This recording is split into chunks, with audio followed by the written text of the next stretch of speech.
یہ تھا کہ وہ صرف رومیوں کی غلامی سے آزاد کرنے نہیں آیا تھا، بلکہ گناہ کی غلامی جو رومیوں کی غلامی سے بھی زیادہ خطرناک ہے، اس سے آزاد کرنے کے لیے مسیح اس دنیا پر آیا۔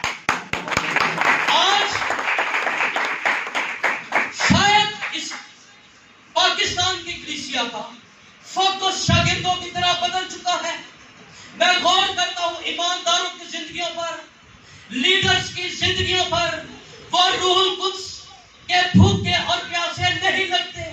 شاگردوں کی طرح وہ زمینی باتیں کر رہے ہیں، لیکن غور کیجئے کہ منسٹری ورک کے اندر، خدمت کے اندر اگر کوئی کامیاب ہونا چاہتا ہے تو وہ روح القدس کے ساتھ سنگت کر لے، روح القدس کی پریزنس میں آ جائے، کیونکہ پاک روح ہی ایسا ریسورس ہے جو ایماندار کے اندر دلیری پیدا کرتا ہے، قوت پیدا کرتا ہے اور اس کو استعمال کرتا ہے۔ ہاللیلویہ۔ مسیح نے کیا کہا شاگردوں کو؟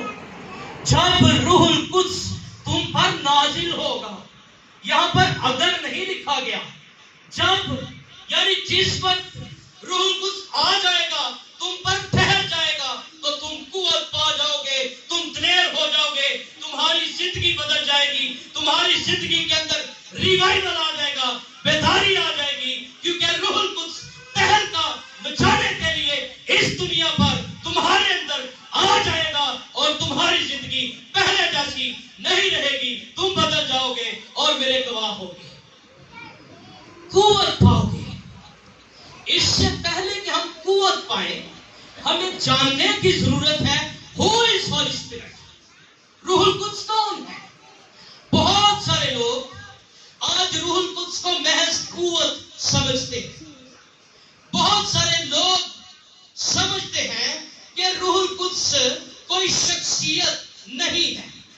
بائبل مقدس روح القدس کے متعلق ٹھوس تعلیم دیتی ہے کہ یہ گاڈ ہے، یہ ٹرینٹی کا، تثلیث کا تیسرا اقنوم ہے، باپ، بیٹا اور روح القدس، یہ ازلی اور ابدی ہے۔ روح القدس خدا ہے کیونکہ یہ خالق ہے، اور یہ مکمل طور پر جب کسی کی زندگی کے اندر آ جاتا ہے تو یہ کوئی قوت نہیں ہوتی، بلکہ مکمل طور پر یہ خدا کسی کی زندگی کے اندر آتا ہے۔ روح القدس خدا ہے، اس کو جاننے کی ضرورت ہے۔ میں اکثر ایمانداروں کو کوسچن کرتا ہوں کہ آپ روح القدس کے متعلق کیا جانتے ہیں؟ وہ خاموش ہو جاتے ہیں۔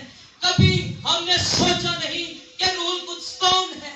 ہمیں اس میری زندگی پہلے جیسی نہ رہے تو آج ہی سے آپ روح القدس کو جاننا شروع کر دیجئے، کیونکہ روح القدس اب اس زمین پر کلیسیا کو تیار کر رہا ہے، کلیسیا کو مضبوط کر رہا ہے، موت سے کر رہا ہے، شفا کا کام کر رہا ہے، اور روح القدس ایمانداروں کی تعمیر کر رہا ہے۔ ہمیں اس کو جاننا انتہائی ضروری ہے۔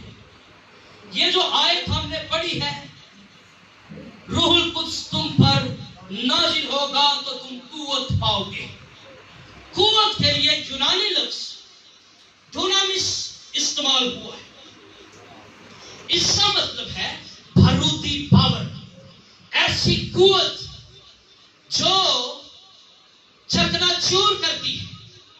حیران ہوں گے کہ روح القدس کیسے زندگیوں کے اندر تبدیلی پیدا کرتا ہے۔ یہ سخت دلوں کے اندر جو گناہ کی غلاظت ہوتی ہے ان کو چکنا چور کر دیتی ہے۔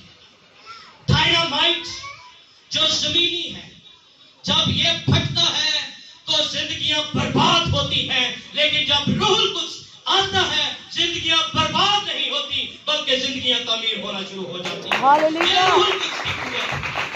یہ روح القدس کی قوت کا اثر ہے۔ آج صبح میں دلیری کے ساتھ بیان کرنا چاہتا ہوں، اگر آپ کمزور ہیں، اگر آپ بزدل ہیں، اگر آپ خوفزدہ ہیں، تو آپ کے لیے خوشخبری یہ ہے کہ خدا کا روح جو نہ دیتا ہے، نظر نہیں آتا، یہ محسوس ہوتا ہے، رونگٹے کھڑے کر دیتا ہے، آنسو بہنے شروع ہو جاتے ہیں۔ آپ روح القدس کے قدموں میں آ جائیے، آپ دلیر بھی ہو جائیں گے، آپ شفا بھی پا جائیں گے، اور آپ کی زندگی کے اندر نکھار آ جائے گا، تبدیلی آ جائے گی، کیونکہ خدا کا روح اسی لیے ہمیں بخشا گیا ہے۔ تم قوت پاؤ گے. میں غور کر رہا تھا